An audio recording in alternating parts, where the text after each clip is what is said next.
ఇప్పుడు ఇవన్నీ కాగా జెనెటిక్ ప్రాబ్లం ఉందనుకోండి తల్లిదండ్రుల్లో, లేదా ప్రీవియస్ చైల్డ్కి ఏదైనా డౌన్ సిండ్రోమ్ వచ్చి, లేదా ఊరికి వాళ్ళకి మిస్క్యారేజెస్ అవుతున్నాయి, లేదా అమ్మాయి వయసు 40 ఉందనుకోండి, అలాంటప్పుడు పీజీటీ అని చేస్తారండి, ప్రీ ఇంప్లాంటేషన్ జెనెటిక్ టెస్టింగ్. పిండం తయారు చేసుకుంటాము ఇక్సీ ద్వారా, దాన్ని ఒక చిన్న ముక్క తీసి జెనెటిక్ టెస్టింగ్ చేస్తాం. అన్ని క్రోమోజోమ్స్ బాగున్నాయా, ఈ జబ్బు అయితే లేదు కదా, ఆ జబ్బు ఉందా, ఈ జబ్బు ఉందా, జబ్బున్న ఎంబ్రియోస్ తీసేస్తాము, జబ్బు లేని ఎంబ్రియో గర్భసంచిలోకి వేయడం జరుగుతుంది.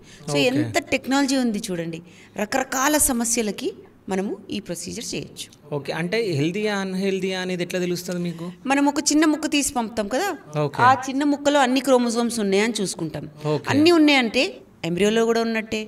సో ఆ ఎంబ్రియో వేయడం జరుగుతుంది. ఈ ముక్కలో క్రోమోజోమ్స్ ఏదైనా ఎక్కువ తక్కువ ఉందనుకోండి, ఎంబ్రియో కూడా బాగాలేనట్టే, ఆ ఎంబ్రియో మళ్ళీ తీసి పడేయడం జరుగుతుంది. మొత్తం ఎంబ్రియో తీసి పంపించాము, చిన్న ముక్కే తీసి పంపిస్తాం, చిన్న బయోప్సీ చేస్తాం అన్నమాట. ఓకే, దీన్ని పీజీటీఏ అంటారు, ప్రీ ఇంప్లాంటేషన్ జెనెటిక్ టెస్టింగ్. లాభం ఏంటంటే ప్రెగ్నెన్సీ వచ్చాక బిడ్డలో ఏదైనా ప్రాబ్లం ఉందనుకోండి, గర్భసంచిలోంచి బిడ్డ తీసేయాలి కదా, అది చేయకుండా ముందే చేసుకుంటున్నాం మనం. ప్రెగ్నెన్సీ రాకముందే